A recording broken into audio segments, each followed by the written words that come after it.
kujutage ette, et on hommik, öösel on valitsenud suur torm ja, ja, ja kuigi teie ilusti elektrikaablid on veetud ilusti maalt, siis ikkagi pisikene osa on jäänud maa peale ja vihma kätte ning hommikul avastate lampi põlema pannes, et elektrit ei ole, siis liigute edasi kööki, tahate kohvi keeta, kuid saate veel rohkem selgeks, et elektrit ei ole, siis tahate telekat käima panna, kuid selgub veelgi enam, et elektrit ei ole, siis lähete õue oma elektriauto juurde, ärme hakka selle elektriauto nimesid nimetama, et mitte ühelegi autole halba varju heitma ja nimetama seda autot lihtsalt Volkswagen ID3-ks ja avastate, et ka auto jälle käimast, et õhtul laadima pandud auto on siis õhtul, kui öösel, kui läks elekter ära, siis katkes ka seal siis elektri, siis ülekandmine autosse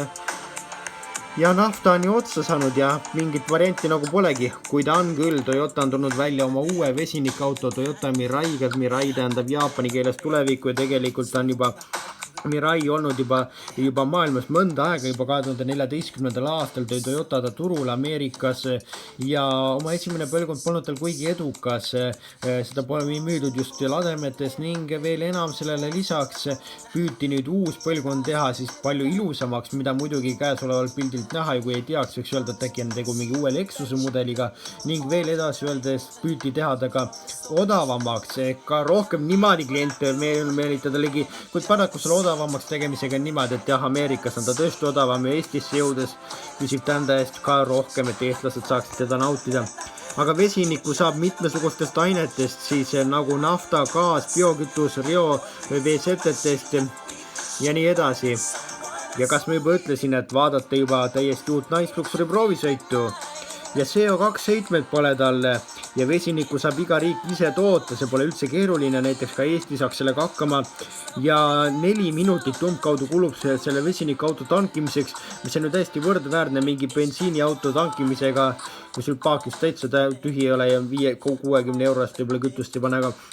aga tõepoolest, et sa ei pea kulutama tunde, et õhtul panna oma elektriauto laadima ja siis hommikul avastad, et oi, et koer läks öösel vastu ja juhe kukkus maha ja elektriauto ei saanudki täis ja pead naabrimehe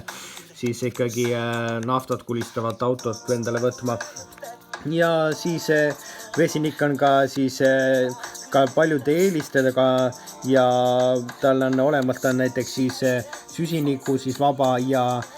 seda vesinikku kasutatakse ka siis kahveltõstukites ja kütuseelementidega bussides siis.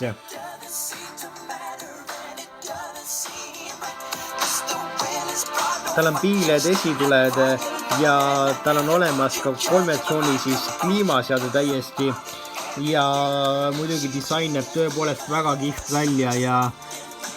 võiks ju loogiliselt võttes panna nii mõnedki tahtma teda ostama ja sees on olemas 12,3 tolline siis Toyota multimeedia süsteem, Toyota Touch 2 ja siis 8 tolline siis TFT ekraan esiklassi näidik, JBL esmaklassiline helisüsteem muidugi, Apple CarPlay või siis Android auto siis ühendumisvõimalused. Nii et tõepoolest millegiga ta jalgu ei jää, digitaalne tagavaate kaamera on olemas ja no miks mitte võtta endale uus kihvt Mirai endale. Toyota Safety Sense'i kulub kõik asjad, mida juba eelnevalt eelmistes saadetes nimetama oleme, mainin veel ära, et seal on ka ristmikul siis kokkupõrke leevendussüsteem ja vastutulev auto hoiatussüsteem ja muidugi ka kõik kokkupõrke ennetussüsteemid ja rajahoidlikud ja liiklusmärkide tuvastus, kõigil on ta mõelnud ja mainime ära ka, et Toyotal pole valikus siiani mitte ühtegi täis elektriautot, kuid Toyota on võtnud oma õige kursi tulevikku ja selleks õigeks kursiks ongi Toyota Mirai, mis on siis tähendab jaapani keeles siis tulevikku ja viib meid tõepoolest tulevikku, sest kõik need asjad, mis ma ennem rääkisin, tähendavad ju seda palju mõttekam on osta endale Toyota Mirai kui mingisugune elektriauto, mille naftad, mille akudeks ja kõigeks kulub nii palju energiat ja mis sinult energiat üldse ära ei võta on Mirai ja räägime nüüd ka veel mootorist, 134 kilovatine on see mootor ehk 182 hobujõudu, mida pole üldsegi vähe ja 650 kilomeetrit lausa saad sa sõita täiesti siis mitte tahtsin öelda elektrijõul, aga mitte elektrijõul, vaid vesiniku jõul ja täiesti ju väga kihvt ja 175 kilomeetrit tunnis on maksimumkiirus ja 9,2 siis sekundit läheb 100-ni jõumiseks, 128 kilovatti on siis elektriauto temal võimsus ja siin ongi see uhke siis mootor ja tõepoolest siis rääkides hinnast, siis 67 000 eurot maksab ta Eestis, parem versioon veel enam, kuid kui sa tahad endale siis, tahaksid teda odavamalt, siis mine Ameerikasse, kui sa saad väga odavate lennukuludega, siis sealt sa saad ta tõesti 49 000-ga, siin on ta ka kallis, aga see on kõike teda väärt ja ma tõesti, kui te tahate endale osta mingit elektriautot, siis minge vaadake Toyota Mirai üle ja suunduge tõesti päris tulevikku, mille nimeks on ju ka tulevik.